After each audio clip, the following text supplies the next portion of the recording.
Hello everyone! I am back once again from the dead, which is very appropriate considering the game that we are playing today, Dead Rising. So I realize it has been a very long time since I've last done a Let's Play session. The volume on my TV is quite loud right now, so I'm just going to turn it down here. There we go. So, as I was saying earlier, it's been a long time since I've done a video game Let's Play, and it's very appropriate that I return to this game to do my first Let's Play in a long time, because as it turns out, Dead Rising was the first game, actually the very first series of videos that I ever done for my YouTube channel. Very first one.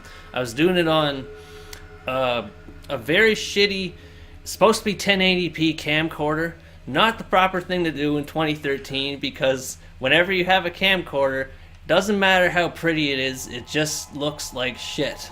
Anytime you film it on a screen of any sort, it just looks terrible.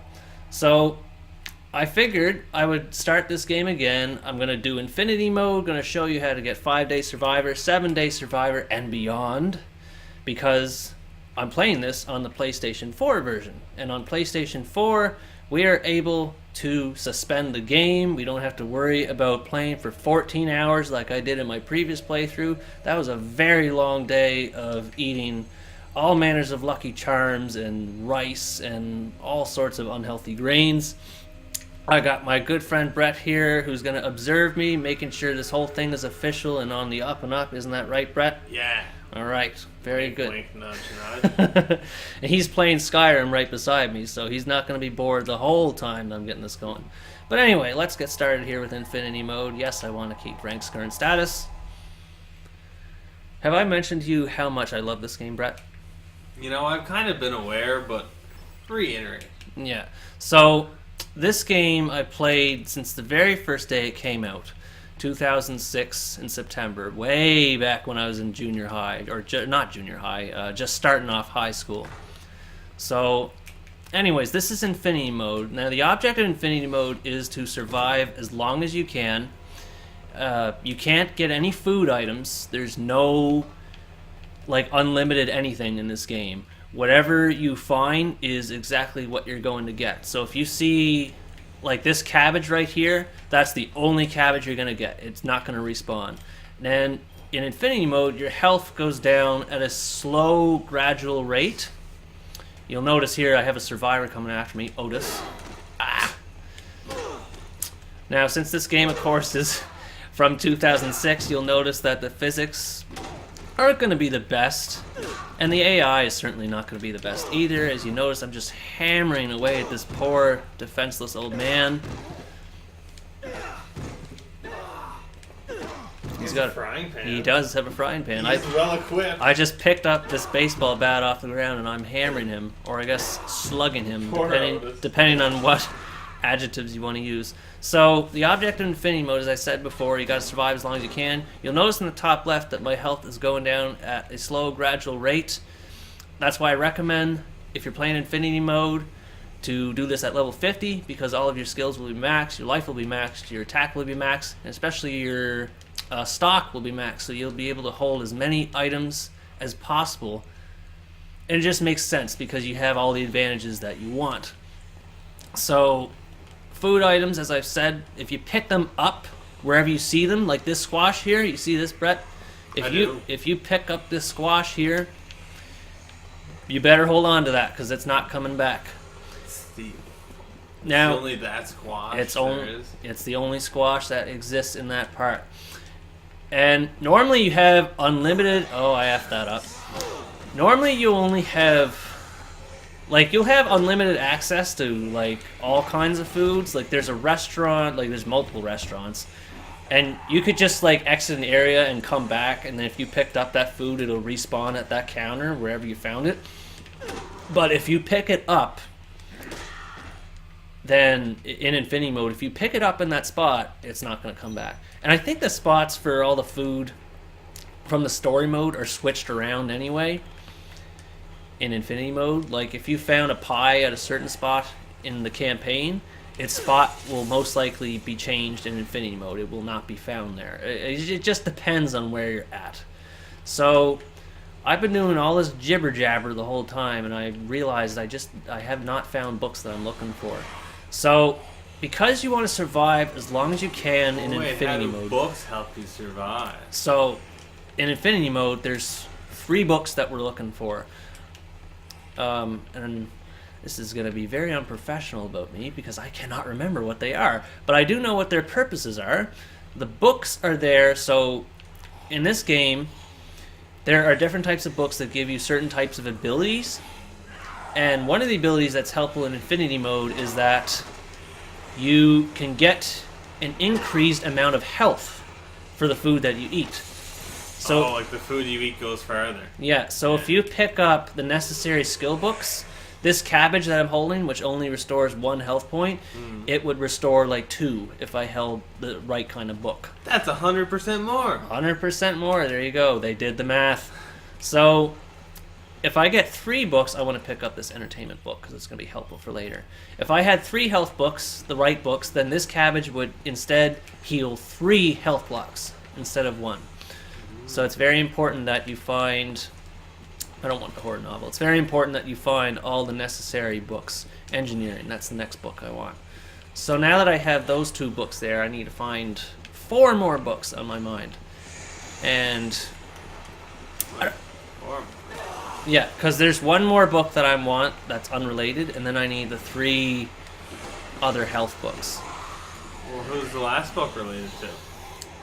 Well, the last book is related to a tool that we're going to be using that will help make this playthrough a lot easier.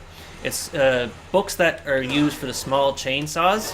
There's a certain type of psychopath that uses those small chainsaws. I believe you encountered him last time you were over here playing games with me. His name is Adam. He is the clown psychopath. He wields 2 small chainsaws. Akimbo, baby.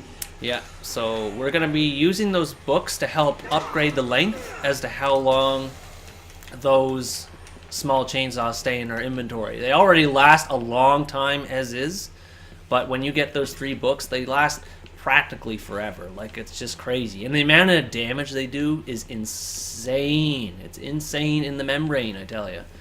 So I'm going to pick up a bunch of baseball bats because I'm pretty well defenseless in the meantime. I'm not really going to bother finding the books right now because I kind of need to look them up, and being the semi-unprofessional individual that I am, I did not think to try and find the locations of these books on my internet device, aka laptop, to try and find out where they are. So I guess this video is just kind of like a, surface level introduction. Kind of let you guys know what I'm doing in the meantime as well. I've been very busy with life stuff in general. You may remember in one of my videos that I did recently on my channel that I came back from London. I am now back in Canada. I've just gone all over the freaking place. I didn't really enjoy my time there. It's a very expensive city to live. So I opted to do what most people my age do whenever they're not succeeding in life in general. I moved back in with my parents. But them's the breaks. You just take what you get dealt with, roll with the punches and all that. And I'm looking forward to certain things. Oh, what is this? Who's happening here? Oh yeah, that's Paul.